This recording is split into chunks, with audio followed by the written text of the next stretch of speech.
ધાનેરાના અડધા ગામે કેન્સર મટાડવાનો દાવો કરનાર ભુવાનો વિજ્ઞાન જાથાએ કર્યો ભાંડાફોડ.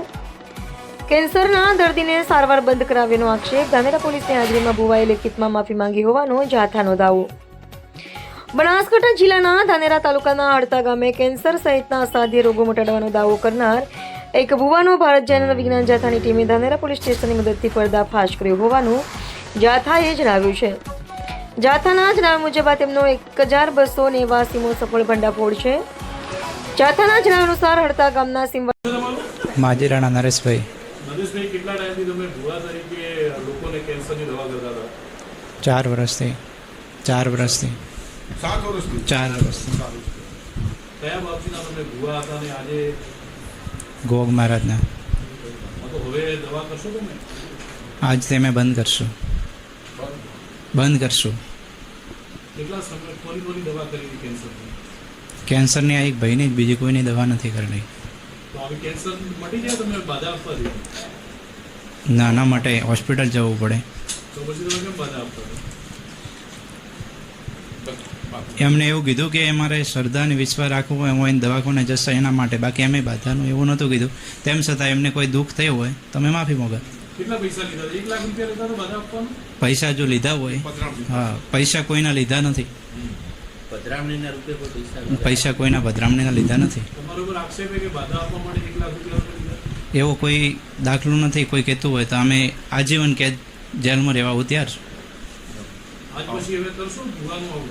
કોઈને બાધા આપશો? ના, આવી બાધા અમે કોઈને નહીં આપે. આજે ભુવાને કેવી કરવામાં આવ્યું છે?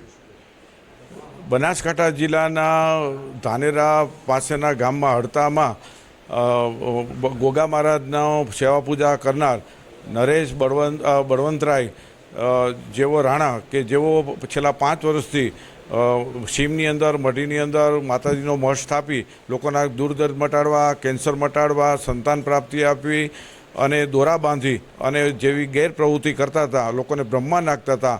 આજે વિજ્ઞાન જાથા સમક્ષ કબૂલાત આપી દીધી. કાયમી ધતિંગ લીલા કપટ લીલા બંધની જાહેરાત કરી છે. વિજ્ઞાન જાથાને ધાનેરા પોલીસ સ્ટેશનના તમામ સ્ટાફે મદદરૂપ થઈ અને વિજ્ઞાન જાથાએ 1289મો સફળ પર્દાફાશ કર્યા છે. અમે લોકોને અપીલ કરીએ છીએ કે એવા ભુવા ભારાડી હોય કે મુંજાવર હોય કે પાદરી હોય કે કોઈ પણ હોય કે જેઓ બ્રહ્મા નાખે તેના નવા કાયદા પ્રમાણે ગુનો બને છે. લોકોએ તુરંત વિજ્ઞાન જાથાના અથવા પોલીસ તંત્રને જાણકારી આપવાથી આવી ગેરપ્રવૃત્તિ, લોકોને બ્રહ્મા નાખવાની પ્રવૃત્તિ બંધ થાય છે. એટલે લોકોએ સ્વયં જાગૃત થવાની જાથા અપીલ કરે છે. કેટલા પૈસા લેતો હતો? વિજ્ઞાન જાથાને જે માહિતી મળીને ડમી માણસો મોકલ્યા છે તે પધરામણીના નામે 1 લાખ રૂપિયાની જેટલી ફી વસૂલતા હતા અને ખાસ કરીને વારંવાર લોકોને બાધાને ટેક આપી અને ત્યાં ધક્કા ખવડાવતા હતા.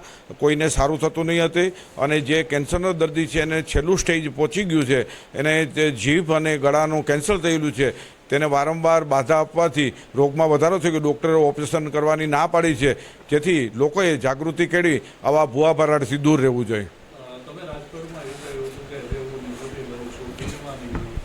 વિજ્ઞાન જાથાએ સ્પષ્ટ રીતે અમે જાહેર કરી છે કે મને 70 વર્ષ પૂરા થાય ત્યારે અમે જાહેર કર્યું હતું. 1 વર્ષ સુધી અમે ક્યાં કોઈ પણ જગ્યાએ બોલ્યા નથી કે અમે અમારું 1 વર્ષ સુધી અમારી આ પ્રવૃત્તિ, પર્દાફાશની પ્રવૃત્તિ સમગ્ર ચાલુ છે. તે મુજબ જ અહીંયા પર્દાફાશ કર્યો છે.